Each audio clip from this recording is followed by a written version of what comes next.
So welcome everybody, I'm BOSSAGE and this is my channel. So today marks the 80th anniversary of the Battle of the Denmark Strait.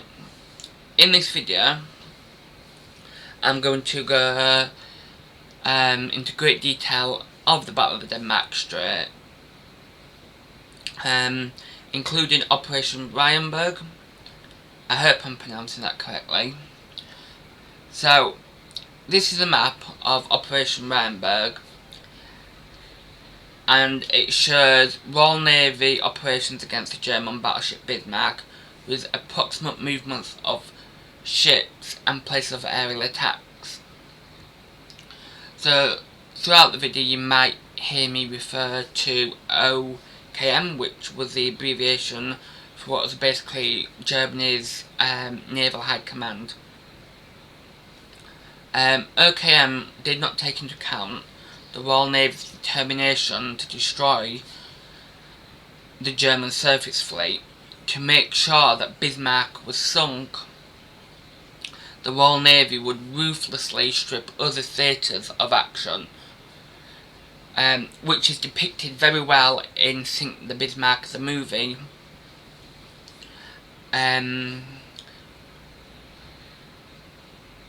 As they go through other groups of ships and take quite a lot of ships from other groups. They mention names of ships, the groups, and what condition the group's in, and you really do get a true sense of how important sinking the Bismarck is.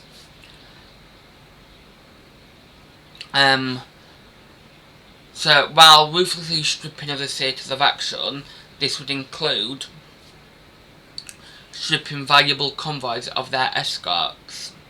The British ultimately would end up deploying 6 battleships, 3 battlecruisers, 2 aircraft carriers, 16 cruisers, 33 destroyers and 8 submarines, along with patrol craft.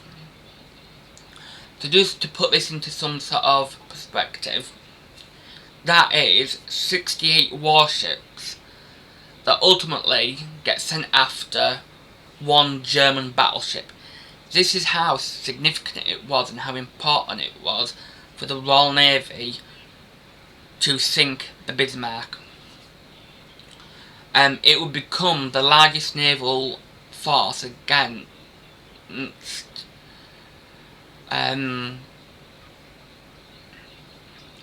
assigned to a single operation up to that point. So this really does, it just blows my mind, it really does. It become the largest naval force assigned to a single operation up to that point in the war.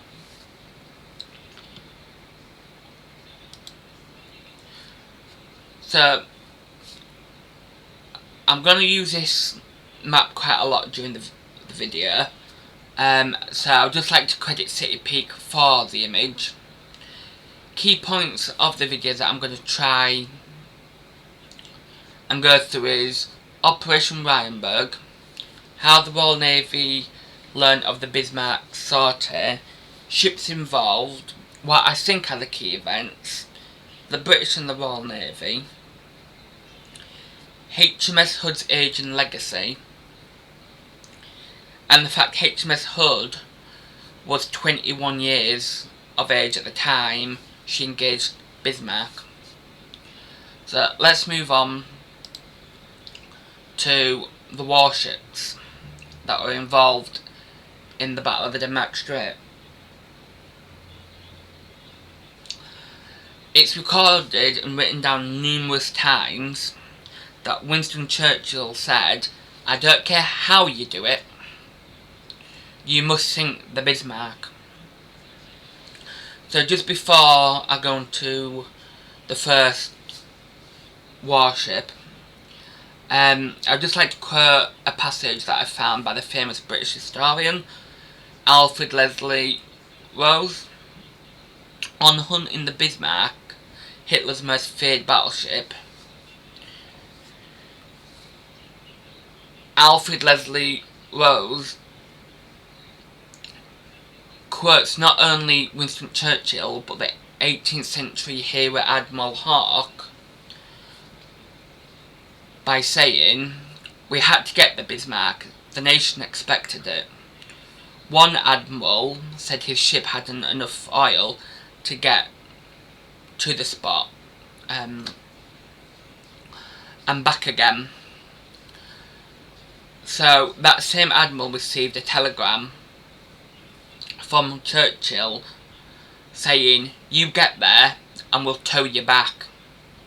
So that really does put in to perspective how imperative it was for the Royal Navy to sink the Bismarck. Not only that, but coupled with the fact there were 68 warships sent after this one ship. So the first ship is obviously HMSHOOD.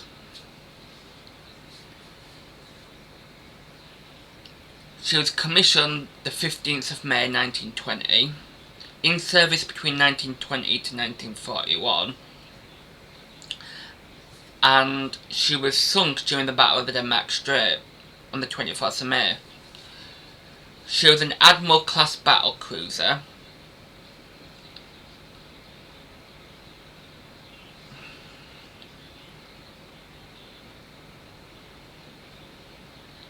Top speed at the time of completion was 32 knots. I'm not going to go into every detail of every ship because there's loads of information about all these ships. So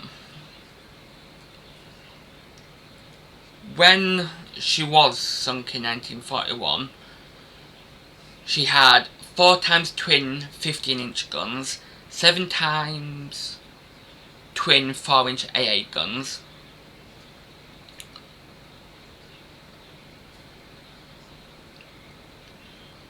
3 times Aquile 2 PDR 40mm AA guns, 5 quadruple 12.7mm MGS miniguns, 5 times 20 barrel unrotated projectile mounts, 2 times twin 21 torpedoes. So she was well armed.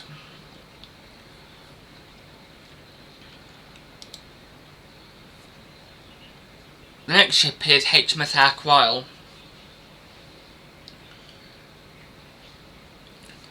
She was one of the aircraft carriers that got sent after Bismarck.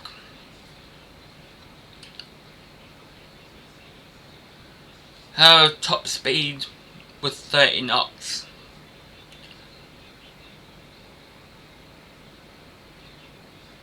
But could actually go up to 31. So she carried swordfish, fairy swordfish,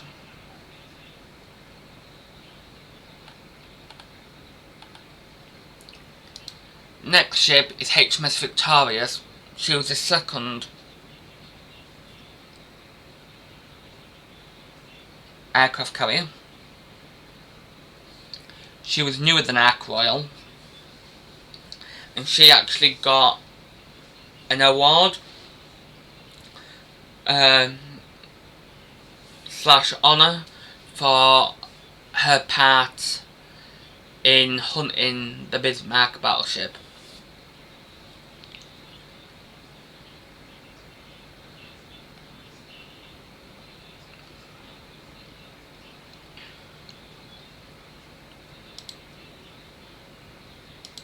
I'm just giving you a little bit of time in between ships so you can really take in the beauty of these magnificent ships.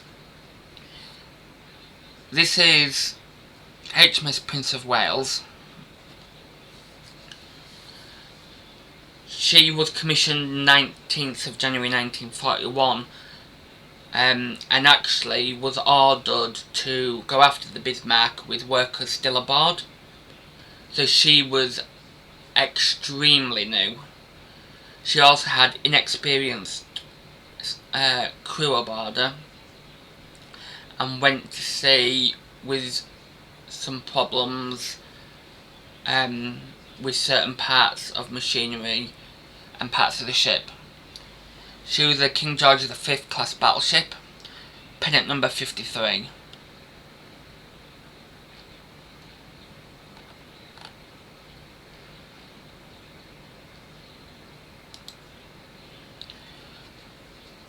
HMS King George V. Obviously, she was a King George V class battleship. She was commissioned the 1st of October 1940. So really, she wasn't very old either when it came to hunting the Bismarck.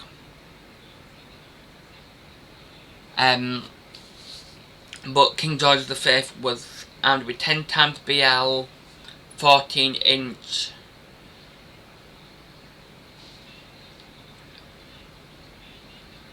Mark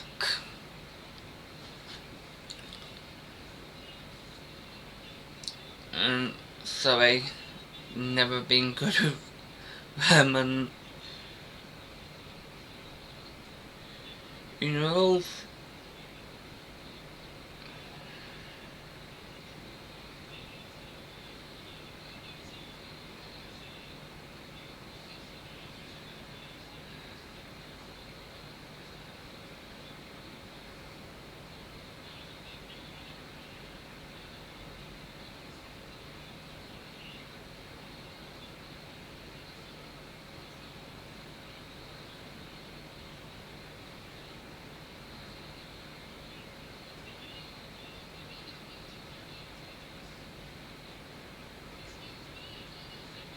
So,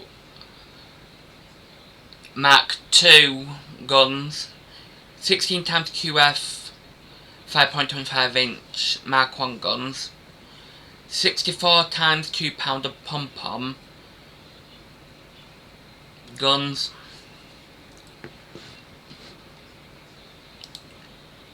the next ship was HMS Renown. She was a Renown class battle cruiser, pennant number 72, commissioned 20th of September 1916.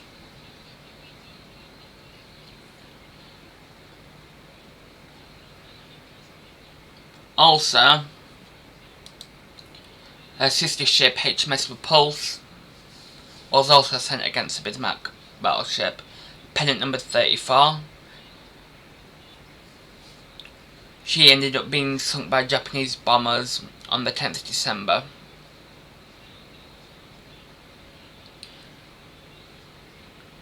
Displacement was 34,600 long tons and a top speed of 30.5 knots.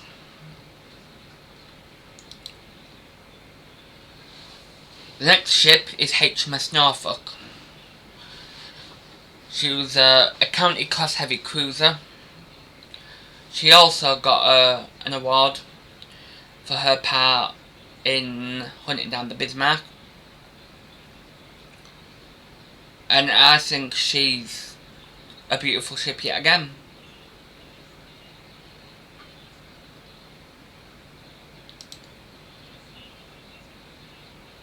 Here we have another county class heavy cruiser, but this time HMS Dorsetshire.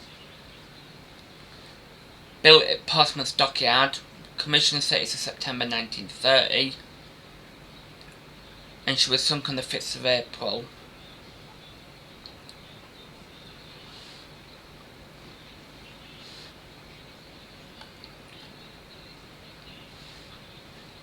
Speed was 31.5 knots. And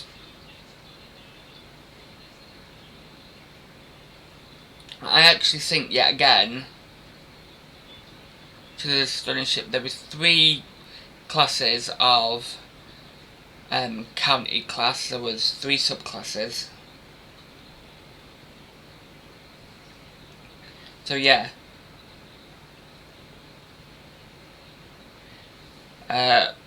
Sunk 5th of April 1942. So this is HMS Suffolk. She also got an award for her part in hunting the Bismarck battleship. Pennant number 55. Commissioned the 31st of May 1928. Ooh. Sorry. It's mouse was a bit eager then. So this is a tribal class destroyer, HMS Cossack. Cost £341,000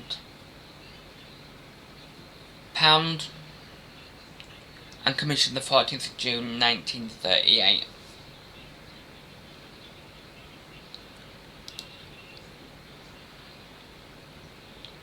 Top speed was 36 knots.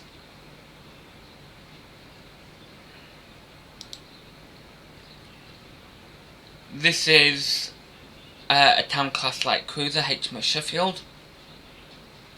Nickname was Shiny Chef.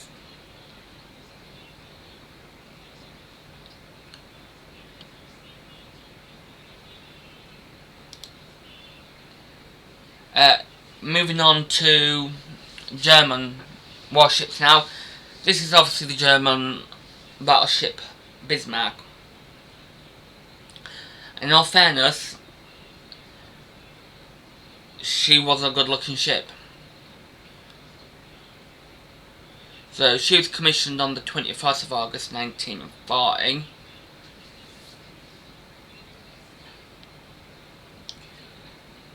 Obviously she was a Bismarck class battleship. She had a sister ship, the Tirpitz.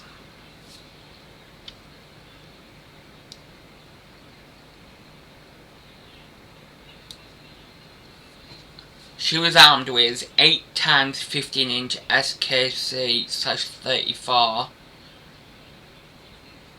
guns, 12 times 5.9-inch SKC/28 guns, 16 times 10.5 centimeter SKC/33 guns, 16 1.5-inch SKC/30 guns, 12 times 2 centimeter flak 30 guns.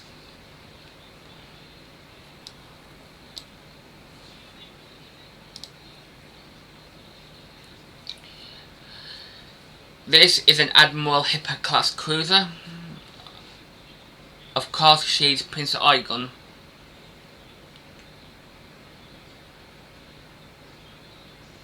She was commissioned the 1st of August 1940, decommissioned the 7th of May 1945, and actually surrendered 8th of May 1945, where she was transferred to the US Navy.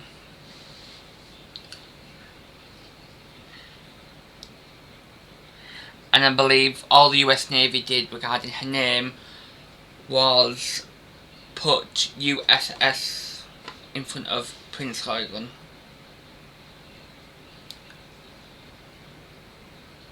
So, the backstory.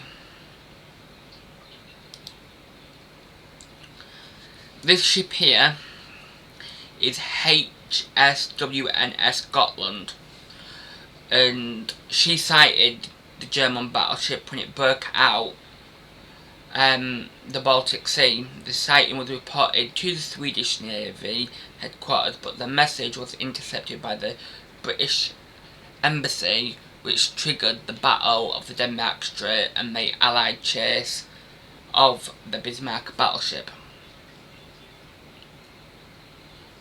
And of course, there's loads of reports for any event in history. So I've tried to do as much research as I can.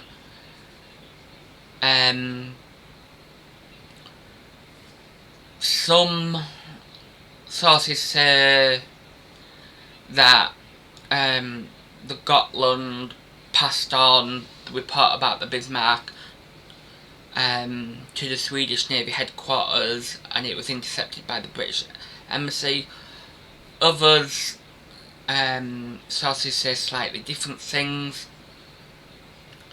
including that there was a British attaché at the Swedish headquarters who managed to get hold of the report and then sent it to the Royal Navy. So, Operation Rheinberg.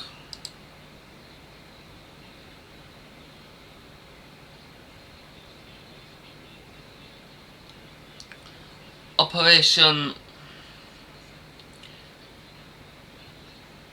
Rheinberg was where the KRIEGSMARINE, which was the German Navy High Command, intended to send the recently completed Bismarck into the Atlantic Ocean to aid the convoys carrying supplies from North America to Britain. The operation was intended to complement the U-boat attacks on British supply lines during the Battle of the Atlantic. The two fast battleships Schornhurst and its sister had just completed a similar operation, codenamed Berlin. Between January and March that year, so 1941, the number of major warships available to the Germans were limited. Bismarck's sister ship Tirpitz was not yet operational. Schornhurst was in need of a boiler overhaul after Operation Berlin, and a sister ship had been torpedoed while in Brest, which is obviously in France. Work on the heavy cruiser Admiral Hipper and Admiral Shee, I hope I'm pronouncing that right, burst under refit in Germany after their own raiding operations was delayed by British air attacks that struck supply depots in Kiel. Yeah, again, sorry, I hope I'm pronouncing that right. Admiral Gustav Lütjens, the fleet commander who was in command of German forces during the planned Operation Rheinberg, sought to delay until repairs to Schornhurst were completed or Tirpitz could join Bismarck. But the German Naval High Command instructed Lütjens to begin the operation as soon as possible to keep pressure on Britain's supply lines. As a result of this decision, the only vessel available to support Bismarck was the heavy cruiser Prince Eugen.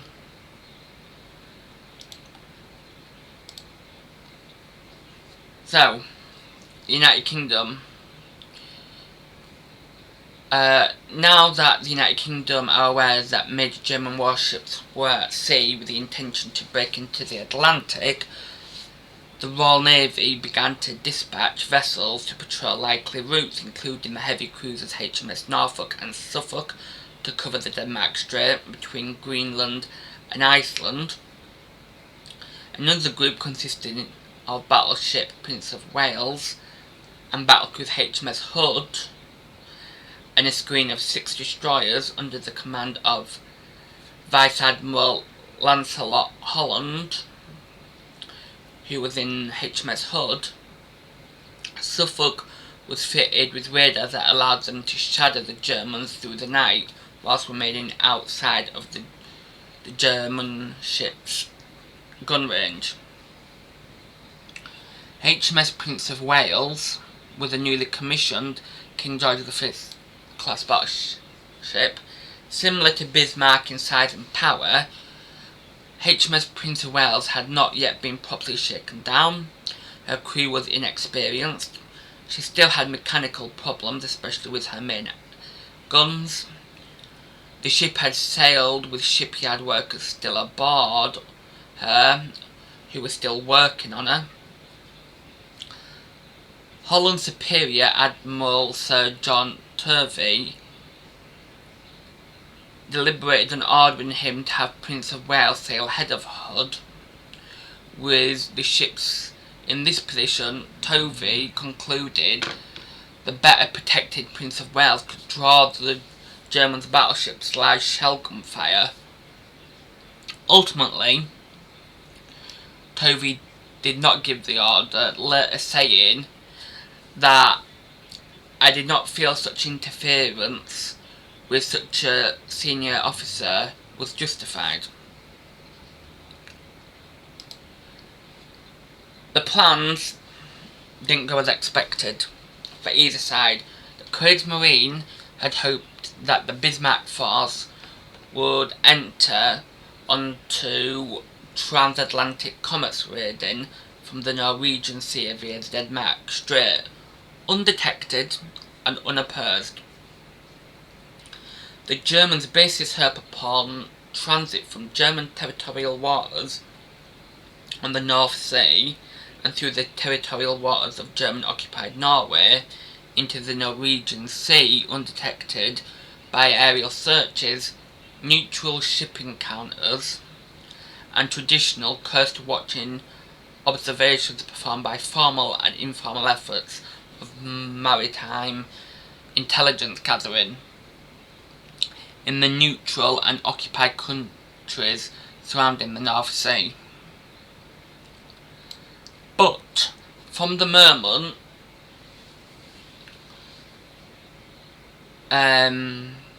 Bismarck and Prince Eugen had left German territorial waters, they were identified by in-country coast watchers located in Denmark, who were able to identify the ships and communicate with their clandestine contacts.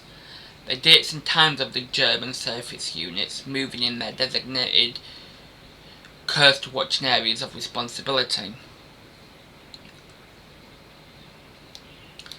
The ships of neutral Sweden acknowledged the transit of the main combatants, so this is Bismarck and Prince Eugen, in the normal shipping lanes in the North Sea, and reported their positions while they were on their normal routine to their maritime authorities. So while the Swedish Navy were going about their own normal routines, when they saw Prince Eugen and Bismarck, they reported their positions. So really at this point of the video, I think we can all agree that the Germans were identified and under watchful eyes as soon as they departed German territorial waters. So Holland's battle plan was to have HMSHOOD and Prince of Wales engage Bismarck, while Suffolk and Norfolk engaged Prince Eugen, which Holland assumed still steamed behind Bismarck and not ahead of her. He signalled this to Captain John C. Leach of Prince of Wales, but did not radio Wake Walker, who was commander of the 1st Cruiser Squadron, directed Suffolk and Norfolk for fear of disclosing his location. Instead, he observed radio silence. Holland hoped to meet the enemy at approximately 2 o'clock in the morning. Sunset in this latitude was at 1:51. Ship's clocks were far were 4 hours ahead of local time. Bismarck and Prince Eugen would be silhouetted against the sun's afterglow, while HMSHOOD and Prince of Wales could approach rapidly, unseen in darkness, to a range close enough not to endanger HMSHOOD with plunging fire from Bismarck. The Germans would not expect an attack from this quarter, giving the British the advantage of surprise. The planned success depended highly on HMS Suffolk's continual, unbroken contact with the German ships. However, HMS Suffolk lost contact from 28 minutes past 12 for 90 minutes.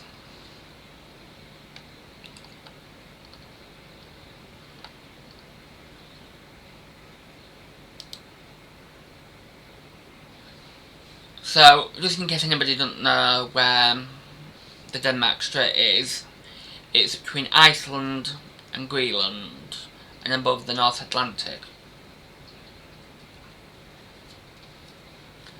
24th of May 1941 at 3 AM, HMS Suffolk and HMS Norfolk had visual contact with Bismarck at the entry of the Denmark Strait. HMS Suffolk would shadow Bismarck through the Denmark Strait, reporting on our location.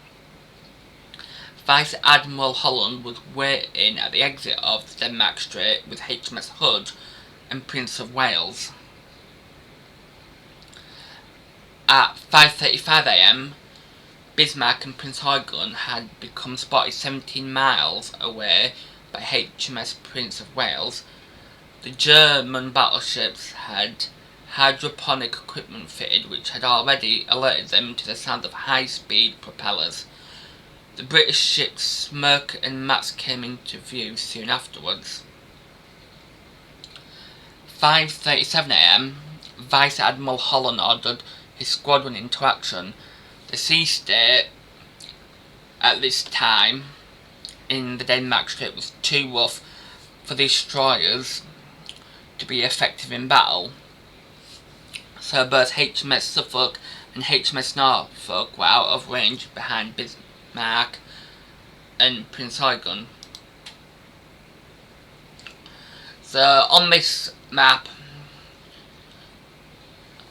the red line from Gotenhafen in Germany depicts the route of Prince Eugen and Bismarck, also shows where Bismarck was sunk.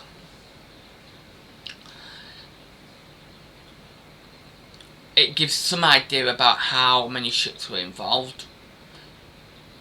It also shows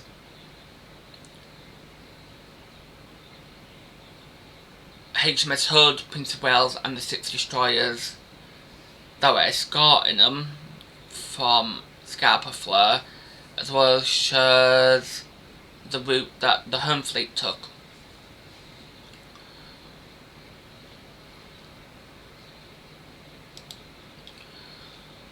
So, sinking of the HMS, 24th of May 1941. British battlecruiser HMS HMSHOOD and battleship HMS Prince of Wales engaged German battleship Bismarck and heavy cruiser Prince Eugen at 5:52 AM at the distance of 24 kilometres. At 6 o'clock in the morning, a 15-inch shell from Bismarck penetrated HMS HMSHOOD's deck armour. The British Admiralty later concluded that most likely explanation of the loss of HMS HMSHOOD was the penetration of her magazines by a single 15-inch shell from Bismarck, causing the subsequent catastrophic explosion. Recent research by submarine suggests that the initial explosion was in the aft 4-inch magazine and that it spread to the 15-inch magazines via the ammunition trunks. HMS Hood split into two and sank in 3 minutes. The stern portion sank first, end up and centre down, followed by the bow portion, stem up, centre down. It all happened so fast that there was not even time to abandon the ship. Out of a crew of 1,418 men, only 3 survived when HMS Hood got blown up. Prince of Wales found herself steering towards the sinking of HMS Hood. Her commanding officer, Captain Leach, ordered an emergency avoidance turn away from HMS Hood's wreckage. This violent change of course disrupted her aim and put her in a position that made it easier for the Germans to target her. She resumed her previous course, but was now under concentrated fire from burst German ships. HMS Prince of Wales broke off from the battle at 4 minutes past 6 in the morning after being hit 7 times.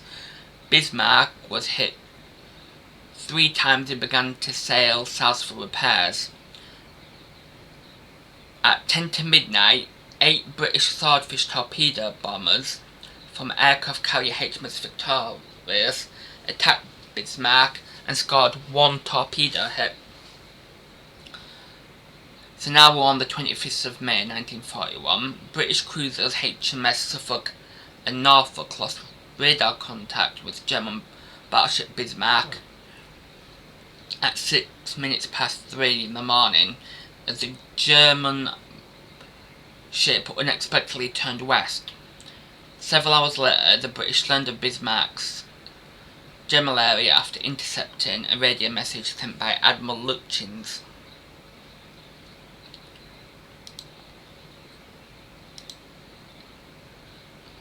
So this is a picture of Bismarck, seen from Prince Huygen, shortly after sinking HMS Hood in May 1941.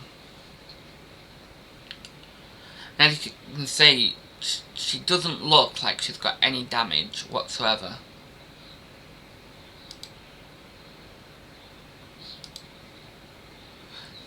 So, aftermath of HMS Hood's destruction. Hunting down Bismarck to avenge for HMS Hood became an obsession for the British. The Admiralty dispatched every available warship to hunt down Bismarck. Now I've already stated that there were 68 ships. This, I mean, you should really watch the film Sink the Bismarck.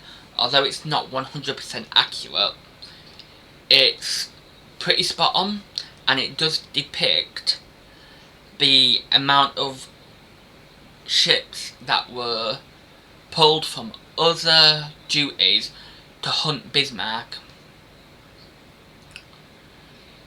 It was Winston Churchill's, one of his top priorities. Bismarck had to be sunk, and she had to be sunk by any and all means necessary.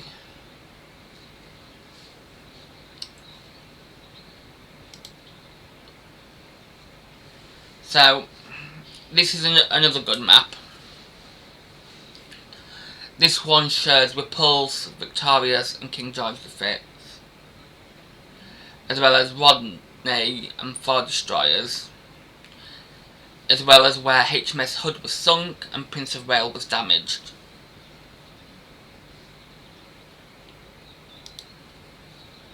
The destruction of the Bismarck. On the night of the 24th of May, British carrier planes hit the Bismarck. This strike did not sink her, but further reduced her speed. Bismarck's manoeuvres caused the British to lose track of the German battleship once again. And I think this is depicted in the film, Sink the Bismarck, where she kept going round in circles. I'm not quite sure on that, but I think this is where the film and this accurate information, what I'm talking about, actually lines up.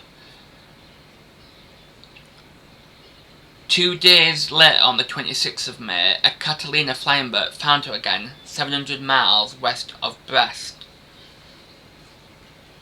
HMS Aquile launched swordfish torpedo bombers led by Lieutenant Good to attack her, damaging her steering mechanism with one of the 2 torpedo hits. So yeah, it does sound like the fact she was doing very unusual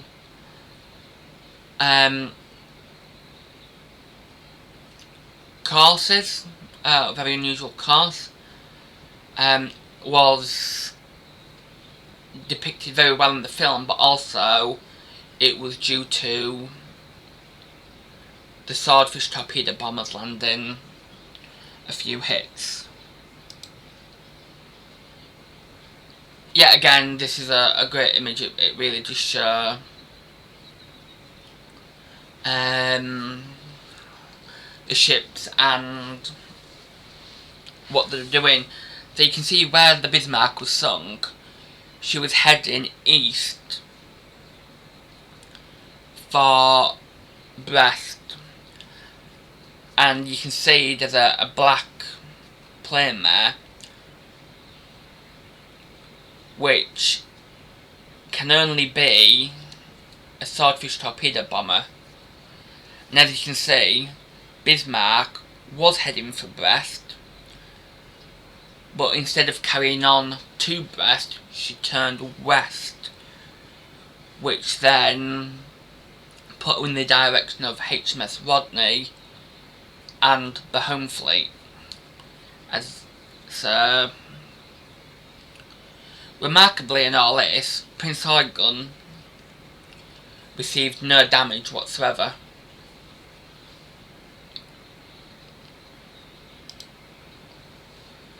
So, with poor rudder jammed, Bismarck was now steaming in a large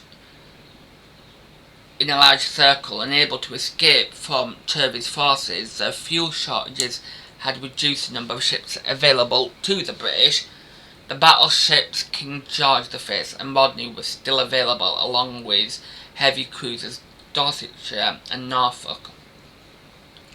Luton signalled headquarters at 20 to 10 on the 26th of May, stating, "Ship unmaneuverable, we will fight to the last shell, long live the Führer."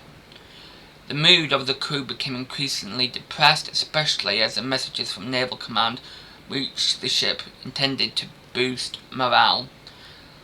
The messages only highlighted the desperate situation in which the crew found itself in. As darkness fell, Bismarck briefly fired on Sheffield. Though the cruiser quickly fled, HMS Sheffield lost contact in the low visibility, and Captain Philip Vian's group of 5 destroyers were ordered to keep contact with Bismarck through the night. The ships encountered Bismarck at 22:38. The battleship quickly engaged them with her main battery between 5 and 6 o'clock in the morning. Bismarck's crew attempted to launch one of her float planes to carry away the ship's war diary, footage of the engagement with HUD, and other important documents.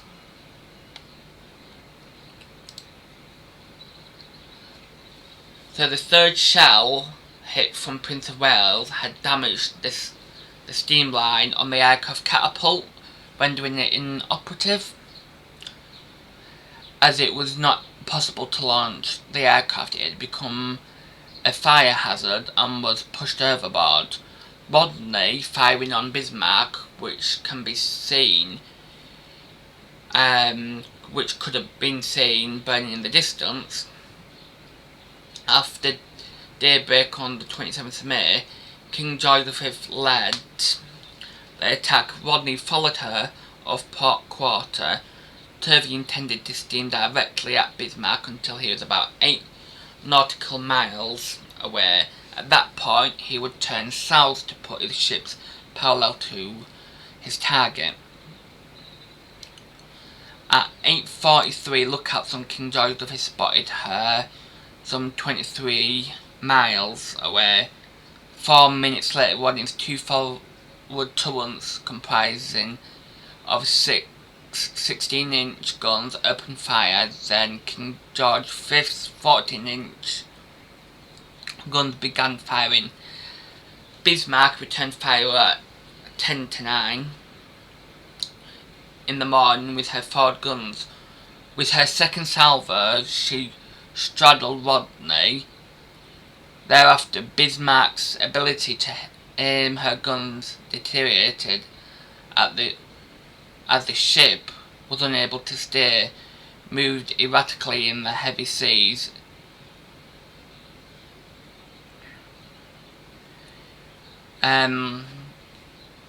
So it deprived anybody of predicting Bismarck's course for range calculations. As the range fell, the ship's secondary batteries joined the battle. Norfolk and Dorsetshire closed and began firing with their 8-inch guns.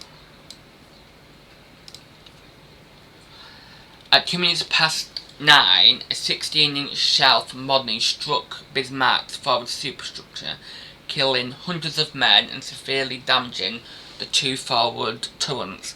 According to survivors, this salvo probably killed both Lindemann and Lutyens and the rest of the bridge staff, although other survivors stated that they saw Lindemann on deck as the ship sank.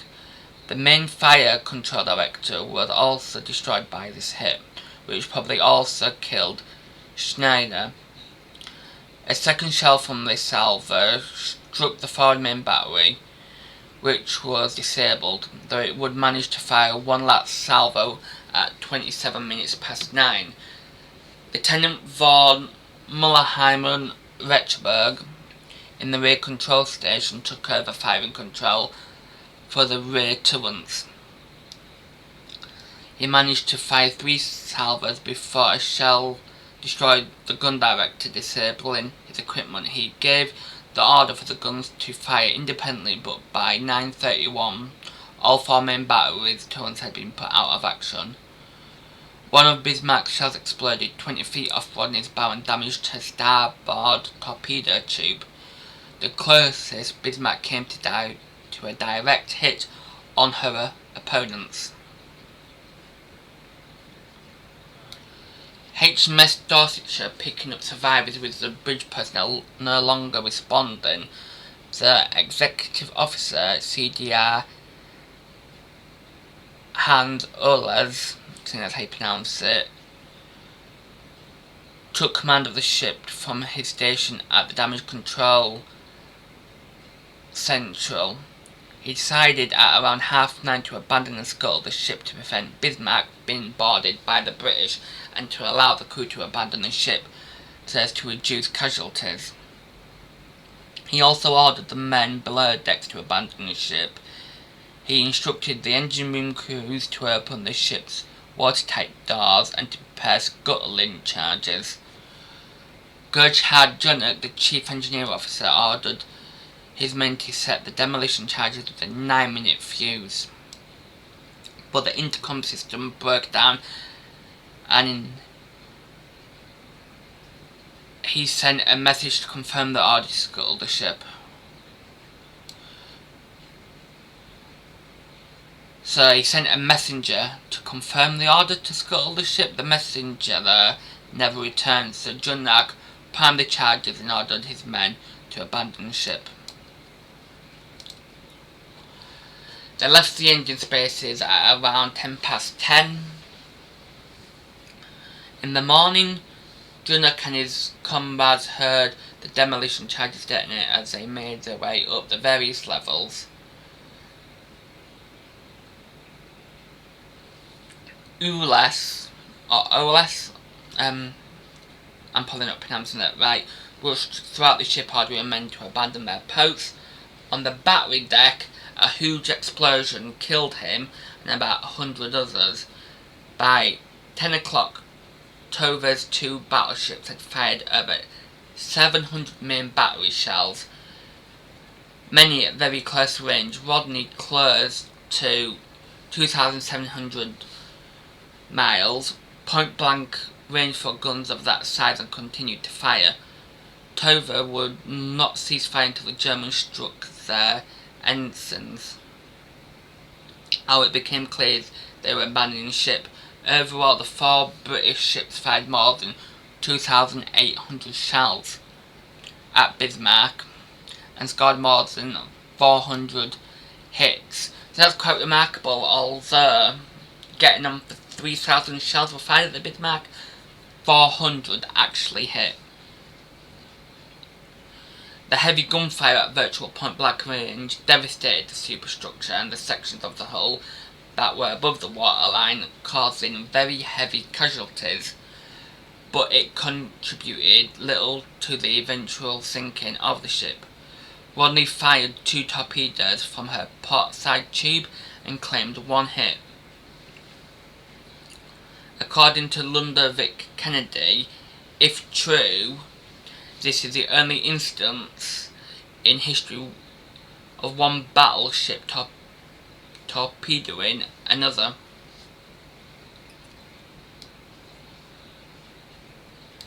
So the Scotland charges detonated about 20 past 10. By 10:35 the ship had assumed a heavy port list, capsizing slowly and sinking by the stern. At around 20 past 10, running low on fuel, Turvey ordered the cruiser Dorsetshire to sink Bismarck with torpedoes and ordered his battleships back to port. HMS Dorsetshire fired a pair of torpedoes into Bismarck's starboard side, one of which hit. Dorsetshire then moved around to her port side and fired another torpedo, which also hit.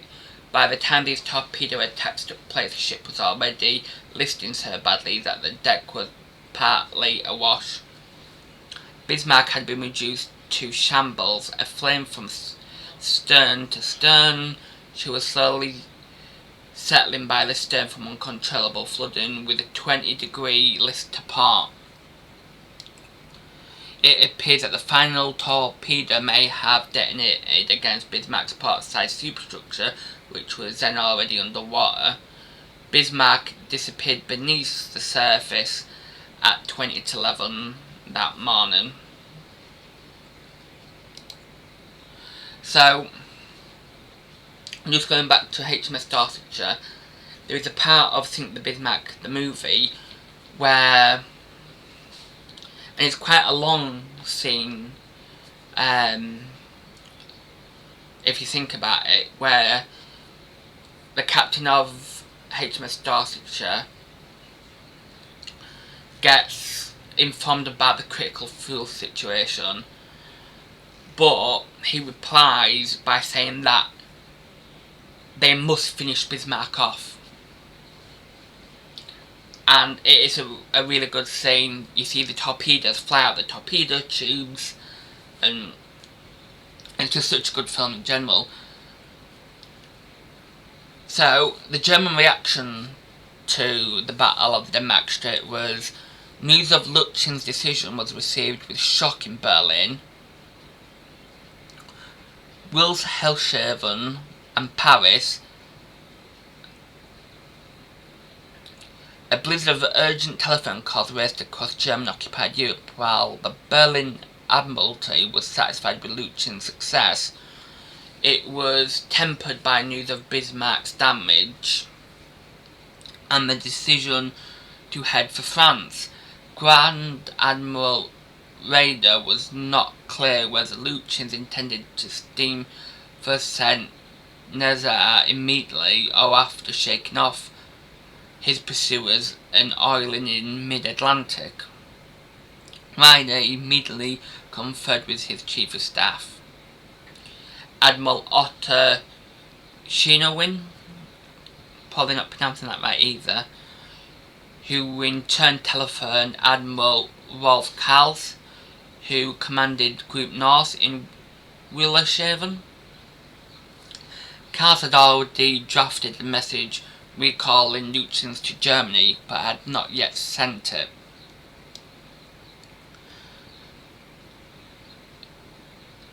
Shinawin pointed out that at noon, Lutyens had crossed the demarcation line between the northern Hebrides and southern Greenland, thus passing from Group North's operational control to Group West. Therefore, the decision to recall Lutyens was no longer Cal's to make. A subsequent call to Group West commander, Admiral Alfred Salwacher, probably not pronouncing that right either, not good with these German names whatsoever, I do apologise, revealed that he did not plan to recall Lutyens and that he felt that such a decision should not be discussed between Schauen and Ryder. Ryder was against issuing a recall himself, telling Schauen they did not know enough about the situation at hand and that the only person who would know best would be Lutyens himself. He would then telephone Adolf Hitler, who was at the Oberslauberg in the Bavarian Alps. Hitler received the news of Hood's sinking, but he neither expressed joy nor any other triumphant behaviour. After hearing Ryder's report, he turned to those who were with him and expressed his personal thoughts, which were: if now the British cruisers are maintaining contact and Lutyens had sunk the Hood and having nearly crippled the other ship, which by the sound of it is referring to HMS Prince of Wales, which was brand new and having trouble with her guns during the action, why didn't Lutyens sink her too? Why hasn't he tried to get out of there, or why hasn't he turned around? News of HMS Hood's destruction was seized upon more enthusiastic reaction by Dr. Joseph Goebbels' propaganda ministry for Germany. That evening it was broadcasted to the nation, accompanied by "We March Against England" and other martial airs. The German public, already enjoying the news of Luftwaffe victories over the Royal Navy off Crete, received the news of Hood's sinking euphorically.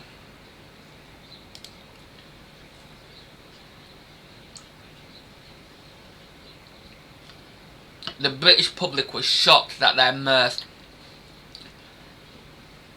emblematic warship had been destroyed so suddenly, with the loss of more than 1,400 of her crew, which only 3 survived. The Admiralty mobilised every available warship in the Atlantic to hunt down and destroy Bismarck. The Royal Navy forces pursued and brought Bismarck to battle. The German battleship was sunk on the morning of the 27th of May. Moves were subsequently made to Court-Martial Wake Walker and Captain John Leach of Prince of Wales. The view was taken that they were wrong to have not continued the battle with Bismarck after HMS Hood had been sunk. John Turvey, Commander-in-Chief of the Home Fleet, was appalled at this criticism. A row ensued between Turvey and his superior, Admiral Sir Dudley Pound. Turvey stated that the 2 officers had acted correctly, ensuring that the German ships were tracked and not endangering their ships needlessly. Furthermore, Prince of Wales' main guns had repeatedly malfunctioned and she could not have matched Bismarck. Turvey threatened to resign his position and appeared at any court-martial as defendant's friend and defence witness. No more was heard of the proposal. A British board of inquiry quickly investigated the cause of HMS Hood's explosion and produced a report. After criticism that the initial inquiry did not record all the available evidence, a second board of inquiry more extensively investigated HMS Hood's loss and examined the vulnerabilities of other large British warships still in service in light of probable causes of explosion. It, like the first inquiry, concluded that a 15-inch shell from Bismarck caused the explosion of Hood's aft ammunition magazines. This led to refitting some older warships with increased protection for their ammunition magazines and some other related improvements. Many naval historians and writers have analysed Bismarck engagement and weighed their participants' decisions. One of the most debated is Lieutenant's decision to proceed into the Atlantic rather than continue with the battle. So, that's it. That video could have had loads more information into it. I've got to really try through it now for going through all that, but since it is the 80th anniversary of the Battle of the Strait, and the loss of HMS Hood was felt so deeply for the British. Before HMS Hood was commissioned, there had been other ships called HMS Hood. I believe there was only 2 or 3, but since HMS Hood was sunk, there has never ever been another ship named HMS Hood. That's how respected Hood was, and how much of a legendary ship she was thought to be. And she was. I mean, like I said, she was 20 years old.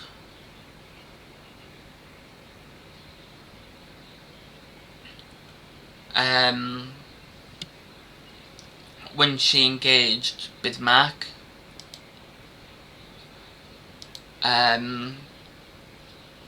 So, yeah, probably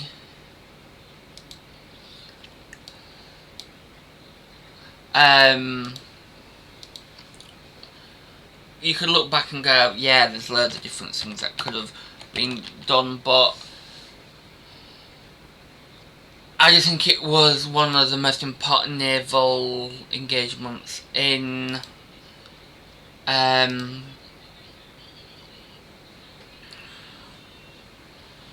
the Royal Navy's history,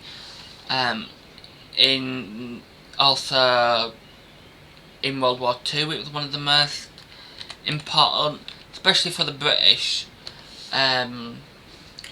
You guys might have other opinions,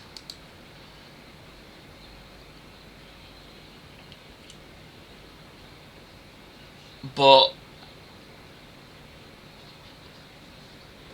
yeah, it was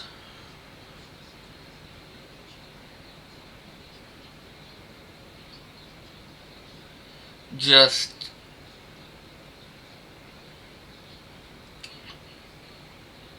I just can't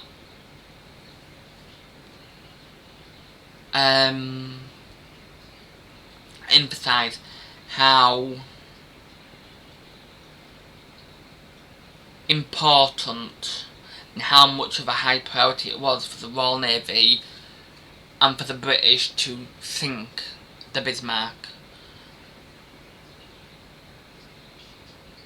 It was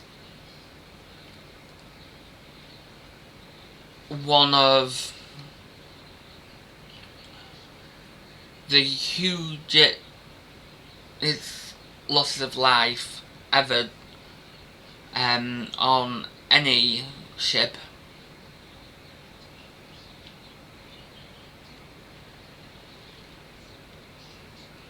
And it was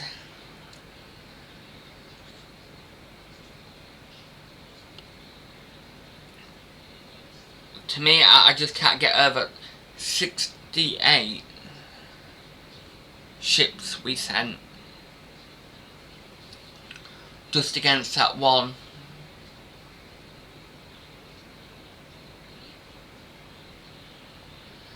And in fact, before